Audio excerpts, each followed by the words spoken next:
you are probably eating breakfast wrong. Not wrong for a 30-year-old, but wrong for the specific biology you have right now at your age, with the body you are trying to protect for the next 30 years. And the infuriating part is that the advice steering you wrong is coming from the exact places you would expect to trust: longevity podcasts, functional medicine doctors, and fitness communities. All of them are pointing you toward a high-protein, animal-first breakfast and telling you that carbohydrates, even whole-grain carbohydrates, are something to earn later in the day, if at all. Here is what those recommendations are not telling you. Merge Jetton was 101 years old. Every morning before anything else, she got on a stationary bike in her living room in Loma Linda, California. For 20 to 30 minutes at a moderate pace with no rush, she pedaled, and then she walked to her kitchen and cooked the same breakfast she had been cooking since the early 1960s. It was a pot of steel-cut oats, slow-cooked on the stove, with a small handful of raw walnuts stirred in near the end, and a glass of water before she sat down. There was no protein shake, no eggs, and no Greek yogurt with 30 grams of protein in the first 30 minutes. Just the oats, the walnuts, and the water every day for 4 decades. She was a Seventh-day Adventist who had lived in Loma Linda most of her adult life.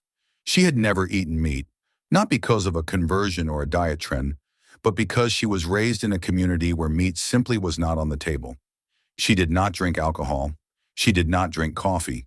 She drank, by her own account, 6 to 8 glasses of water before she thought about anything else. Dan Buettner's team documented her as part of what would become the Blue Zone's research. She lived to 101, and everything the current breakfast optimization movement is telling you to do, she did the opposite. That is not a coincidence I want to hand you and walk away from. There is a specific mechanism behind her breakfast backed by research that did not exist when Merge Jetton first put oats on the stove in the 60s. The research was reverse engineered long after the practice was established. And once you understand the mechanism, you will not look at your breakfast cabinet the same way again. Get something to write with. The first thing you need to understand about Loma Linda is that it is not a pretty place. It is embedded in San Bernardino County, about 60 miles east of Los Angeles, surrounded by the kind of flat Southern California sprawl that produces strip malls and residential streets, and nothing that looks remarkable from the outside. The climate is moderate, but not special. The population is not wealthy by California standards. There is nothing in the geography that says this is where people live to 100. What makes it extraordinary is invisible from the road. Roughly 30,000 of its residents are Seventh-day Adventists, following a set of dietary and lifestyle practices rooted in their religious tradition. Most eat no meat or very limited amounts. None drink alcohol. Most avoid caffeine. They observe a weekly Sabbath from Friday sundown to Saturday sundown, during which work stops, families gather, and the social architecture of the community becomes visible in a way it isn't during the rest of the week. They prioritize service, volunteering, mentoring, and community contribution that does not diminish with age. The Adventist Health Study 2, based at Loma Linda University, has tracked more than 96,000 Adventist men and women since 2002. Vegetarian Adventists in Loma Linda live on average 7 to 10 years longer than matched American non-Adventist populations. Women in the Loma Linda cohort have some of the lowest documented rates of cardiovascular disease, type 2 diabetes, and cognitive decline of any American population studied at scale. These numbers are not from a supplement company. They are from one of the most comprehensive dietary and longevity data sets in the history of American research. And when you dig into the subgroup data, vegetarians versus vegans versus pescatarians, and within those groups who ate what specifically and how consistently, one of the most reliable predictors of exceptional longevity across multiple published analyses over 2 decades is daily nut consumption. Merge Jetton put a small handful of walnuts on her oatmeal every morning. She did not do it because she read a study. She did it because it was what she did. Before I explain the mechanism, I want you to do something practical right now. Go to your kitchen today, not later, and open the pantry or wherever you keep dry goods. If you have oatmeal, what kind is it? Read the packaging. The words quick oats, 1-minute oats, or instant oats tell you that you have a product whose primary beneficial compound has been structurally degraded by processing. The words steel cut, Irish oats, or oat groats tell you that you have the intact version. If you have the instant variety, replacing it with steel cut costs no extra money and requires one decision at the grocery store. The bag is under $4. Now check the fridge. Is there anything resembling Merge Jetton's second ingredient? Raw walnuts or any raw whole nuts?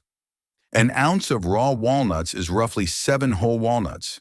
It costs about 40 cents. It is not a supplement. It is not a protocol. It is a handful of nuts on top of a bowl of hot cereal. The distance between your kitchen and hers in terms of what actually mattered is probably smaller than it sounds. Here is what that breakfast was doing. The primary compound is called beta-glucan. It is a soluble fiber found in the cell walls of oats, most densely in minimally processed varieties. When beta-glucan dissolves in the water in your gut, it forms a thick gel. That gel does 3 things that are specifically relevant to brain aging after 60, and none of them are the "it lowers cholesterol" line you may have seen on cereal boxes. The first is glycemic stabilization. The gel slows the rate at which glucose is absorbed from the meal.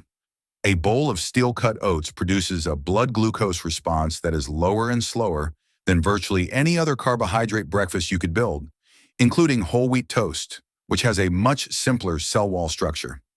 Every sharp post-meal glucose spike contributes at the cellular level to a process called glycation, the bonding of glucose to proteins in tissues throughout the body. In the small capillaries and neurons of the brain, glycation over decades creates structural damage that the brain's waste clearance system must process continuously. Every morning, Merge Jetton ate those oats. She was running a low-glycation breakfast, not as a strategy, but as a habit she had held for 40 years. The second effect runs through the gut. Beta-glucan is fermented in the colon by bacteria that produce a compound called butyrate. Butyrate crosses the blood-brain barrier and has direct anti-inflammatory effects in brain tissue. A 2021 review published in Nutrients compiled data from 14 clinical studies and found that interventions increasing butyrate production were consistently associated with reductions in neuroinflammatory markers and improvements in cognitive function in aging populations. Merge Jetton's morning oatmeal was, in a biologically specific sense, performing brain maintenance through her gut every morning before she finished eating. The third effect is the critical one most people miss. Beta-glucan is significantly degraded by the processing that creates instant oats. When oat groats are rolled, flattened, and steam-treated to produce quick cooking varieties, the cell wall structure containing the beta-glucan is mechanically disrupted. The beta-glucan remains present in instant oats by weight, but its molecular weight, which determines how thick a gel it forms, and therefore how effective it is at blunting glucose and feeding gut bacteria, drops substantially. A 2010 study published in the British Journal of Nutrition directly tested high molecular weight versus low molecular weight beta-glucan at equivalent doses. The high molecular weight version from minimally processed oats produced significantly greater glycemic blunting and gel viscosity than the lower weight version from more processed oats. This is not a food snob technicality. If you are eating instant oatmeal packets for health, the mechanism you are trying to access is running at reduced efficiency. Merge Jetton cooked from steel-cut groats because that was what her community used, because it required a pot and 25 minutes in a morning that moved slowly enough for that. The preparation method she happened to use is the one that preserves what makes the food effective. She had no idea about molecular weight. The habit encoded the correct answer anyway. Now the walnuts. This is a different mechanism running through a different pathway, and it deserves specific attention because the walnut data within and beyond the Loma Linda cohort is some of the most replicated longevity research available. The brain is approximately 60% fat by dry weight. The fatty acid composition of your brain tissue reflects over time the fatty acid composition of what you've been eating. The standard American diet is skewed toward omega-6 fatty acids in a ratio relative to omega-3s that the brain's inflammatory signaling system reads as a slightly elevated chronic baseline. Not acute inflammation, not the kind you feel as pain or fever, but a persistent low-grade systemic inflammatory tone that runs in the background of most American brain tissue by midlife. Walnuts are the richest whole food source of alpha-linolenic acid, ALA, in any typical grocery store. 1 ounce, the handful Merge Jetton added to her oatmeal each morning, provides approximately 2.5 grams of ALA. The body converts ALA inefficiently but meaningfully to the longer-chain omega-3s, DHA, and EPA that form the structural backbone of healthy brain cell membranes. A 2012 meta-analysis of 13 prospective studies published in the American Journal of Clinical Nutrition found that higher omega-3 intake was inversely associated with cognitive decline in adults over 60, with the strongest effect in those with no prior neurological condition at baseline, meaning the protective benefit is greatest if you start before decline begins. Merge Jetton was not making a calculated fatty acid intervention. She was following a habit she had practiced before the research existed. But the result, a breakfast that simultaneously blunted post-meal glucose, produced butyrate through colonic fermentation, and delivered brain-protective omega-3s through the walnut fat, was a more mechanically complete neuroprotective morning than any cognitive health supplement stack currently sold at retail. The entry point is the steel-cut oats. That is the one-item starter. Cook them from groats for 25 minutes on the stove. Add the walnuts near the end. Eat it before anything else. Do that for 2 weeks consistently before adding anything else to the system. Now I want to stop and address the argument in the room, because if you follow any fitness or longevity content aimed at people over 55, you have heard many times that the most important thing you can do for your body in the morning is eat 30 grams of protein as early as possible. Eggs, Greek yogurt, cottage cheese, protein shakes. Carbohydrates are optional or delayed or minimized. The underlying concern is real. Sarcopenia, the loss of muscle mass that accelerates after 60, is a genuine health risk, and protein adequacy matters for maintaining muscle. None of that is wrong. What is wrong is the conflation of protein adequacy with animal protein at breakfast as the optimal morning strategy for a 65-year-old. Animal protein, as the dominant breakfast macronutrient, triggers early activation of mTOR, the mechanistic target of rapamycin, the cellular growth pathway. mTOR activation at the first meal of the day is appropriate in a 25-year-old athlete recovering from training. In a 65-year-old adult, chronically elevated mTOR is associated in the research of Longo and others with accelerated cellular aging and elevated cancer mortality risk at the population level. A high animal protein breakfast also produces a higher IGF-1 signal throughout the morning, and every long-lived population studied, including the Loma Linda Adventists, runs lower IGF-1 levels than their shorter-lived counterparts. Merge Jetton's breakfast had moderate plant protein from the oats, roughly 6 to 8 grams, and omega-3 rich fat from the walnuts. It did not spike mTOR at the intensity a 2-egg and Greek yogurt breakfast does. It produced a long, slow, butyrate-producing, glucose-stabilizing morning metabolic signal that kept the body in maintenance and repair mode rather than growth and proliferation mode. The repair mode is where you want to be at 65 if your goal is not another marathon, but another 30 years with your cognition intact. The reversal the Loma Linda data suggests is not avoid protein. It is move your primary animal protein intake to a midday meal, where the mTOR activation aligns better with muscle preservation rather than cellular proliferation. Build the rest of the day's protein from legumes, fish, and moderate dairy in the afternoon, rather than concentrated at the first meal. Replace the morning protein with the slow oats and the plant fat. This is not what the fitness optimization community is saying, but it is what a woman who rode a stationary bike at 101 years old was eating. Everything that the Blue Zone Body Reset is built to do. What Merge Jetton practiced as a morning routine translated into a system you can start this week is in the 90-day protocol. All 5 zones, Okinawa, Sardinia, Ikaria, Nicoya, Loma Linda. Week by week, day by day. Shopping lists for every week. Meal plans with practical preparation notes. A printable weekly tracker. A complete digital book you download instantly and read on your phone, your tablet, or your computer. If you are watching this on your TV right now, there is a QR code on screen. Scan it with your phone. You will have the full protocol in 60 seconds. If you are watching on your phone or computer, the link is in the description below this video. Now back to Merge Jetton, because there is a part of her life, the research documents, that does not fit neatly into dietary advice. and leaving it out would make this video less honest than it should be. Merge Jetton was not a quiet woman. People who knew her described someone who was opinionated, engaged, and present in her community in ways that did not diminish with age. She volunteered at a Loma Linda food bank past the age of 95. She attended Sabbath gatherings past her 100th birthday. She had, in the language the Adventist community would not use but effectively practices, something close to what the Japanese concept of ikigai describes. A reason to get up in the morning oriented outward toward other people, rather than inward toward her own comfort or her own health metrics. Here is what I think is the honest thing to say about her community, because I do not want to sanitize it into something inspirational that you cannot actually use. The Seventh-day Adventist Sabbath is not a brunch.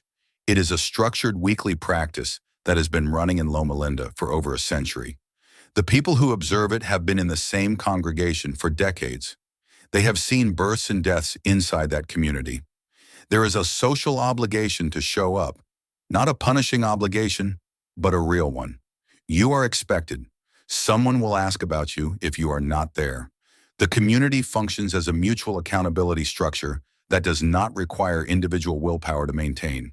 That structure has a measurable effect on survival. A 2010 meta-analysis conducted by Julianne Holt-Lundstad at Brigham Young University analyzed 148 studies on social relationships and mortality outcomes, drawing data from more than 300,000 people. The finding: adequate social relationships were associated with a 50% greater likelihood of survival across the study period. That number exceeds the survival benefit associated with quitting smoking at midlife. It exceeds the measured benefit of regular exercise. It exceeds any single dietary intervention at the population scale. The AHS2 researchers have noted in multiple publications that the observed survival advantage of Adventist vegetarians is larger than what the dietary data alone would predict. The gap between the predicted dietary effect and the actual observed advantage is the community effect. The Sabbath structure, the volunteering, the social obligation of belonging to a congregation that has known you for 30 years and expects to see you again this Friday. Merge Jetton's oatmeal was the foundation. The people at Sabbath were why she wanted to keep being there to eat it. I want to be direct about one thing. You cannot replicate the Seventh-day Adventist community by joining a book club. The depth and durability of that social structure is partly specific to a religious practice that has been running continuously in one place for generations. That element of Merge Jetton's life is not fully transferable. What is transferable is the principle: recurring, non-optional contact with people who know you and expect you, oriented around a shared purpose that involves showing up for each other. What that looks like in your life is a question only you can answer, but the question is worth taking as seriously as the oatmeal. Merge Jetton had a bicycle in her living room because it was available in any weather at any time without leaving the house. 20 to 30 minutes at a moderate pace before breakfast every morning. That sequence, movement first, food second, is not arbitrary, and it is not a detail. Exercise before a carbohydrate meal improves insulin sensitivity through a mechanism called GLUT4 transporter upregulation. Physical activity increases the expression of glucose transporters in muscle cells, which allows glucose to be cleared from the blood more efficiently and independently of insulin. That means the glucose from the oatmeal eaten after exercise is handled better by the body than the same oatmeal eaten without prior movement. Merge Jetton's morning routine was running double glycemic protection, the beta-glucan gel slowing glucose absorption from one side, and exercise-enhanced insulin sensitivity, improving glucose clearance from the other, both simultaneously every morning for decades. The aerobic exercise also produced BDNF, brain-derived neurotrophic factor, the protein that drives neuronal growth and maintenance in the hippocampus, the brain region most directly associated with memory and spatial navigation. The omega-3 fatty acids from the walnuts then provided the structural raw materials for the neural growth that the BDNF signal was calling for. The exercise created the biological demand. The breakfast delivered the supply. The demand and the supply were matched every morning in a body that had practiced this pairing long enough that neither required a decision. Think about your own morning right now. Not ideally, but actually. Do you move before eating or after, or not at all? Do you eat before the coffee, or is the coffee what opens the day? I am not asking to produce a list of changes. I am asking because where you are on this map determines which single adjustment is actually available to you this week. Start with the one closest to where you already are. If you have no morning movement at all, that is the first thing. Not 60 minutes at a gym. 20 minutes of anything that raises your heart rate to a level where you could hold a short conversation but would not want to sing. A walk counts. A slow bike ride counts. The living room counts. If you already move but eat first, try reversing the order for 2 weeks. Move, then eat the oats. If you already move and eat after, add the steel-cut oats and the walnuts if they are not already there. One layer at a time. Within the first 3 to 5 days of eating steel-cut oats with walnuts as your primary breakfast, most people notice that the mid-morning hunger they were accustomed to, the vague pull towards something around 10 or 10:30 that they had come to accept as normal, disappears or weakens significantly. The beta-glucan gel slows gastric emptying enough that the meal is still metabolically active 2 hours after you ate it. The absence of the hunger is not a dramatic feeling. It is the absence of a feeling you had stopped noticing. By the third grocery run, usually 10 to 14 days in, the steel-cut oats are on the list automatically. Not because you made a rule, but because you ran out and noticed. At roughly the 3-week mark, if you have added the morning movement, something else starts to shift. The cognitive clarity that people who exercise before breakfast describe, the sense that thinking is easier in the first half of the day, is not anecdotal. It is a neurochemical response to physical activity that builds across consistent practice. It does not feel dramatic on any single morning. It becomes visible only when you compare a period of doing it with a period of not and feel the difference. At 3 months, Merge Jetton's unit of measurement was 40 years, but 3 months is where habits stabilize for most people. The oats are in a jar on the counter because you always have them. The walnuts are in the pantry because not having them would require a specific decision to stop buying them. The morning movement is happening because the day feels different when it doesn't. None of this is discipline at that point. It is just Tuesday. That is the morning Merge Jetton was living at 101. Not tracking anything, not deciding anything, getting on the bike, then walking to the kitchen to put the oats on the stove. The same as she had done every morning for 4 decades. This week, find the steel-cut oats. That is the one thing. Everything else follows. Subscribe to the Blue Zone Way. Every week, one zone, one practice, one system. Had you heard of Merge Jetton before this video? Leave a comment. I want to know. She did not stop pedaling because she got old. She did not get old the way most people get old because she never stopped pedaling. If this story changes how you view the simple staples in your pantry and the way you start your day, please subscribe and like the channel. We are uncovering the history and the science of longevity that often stays hidden in plain sight. Plant the seeds for your future health today. The next treasure of wisdom will be revealed soon.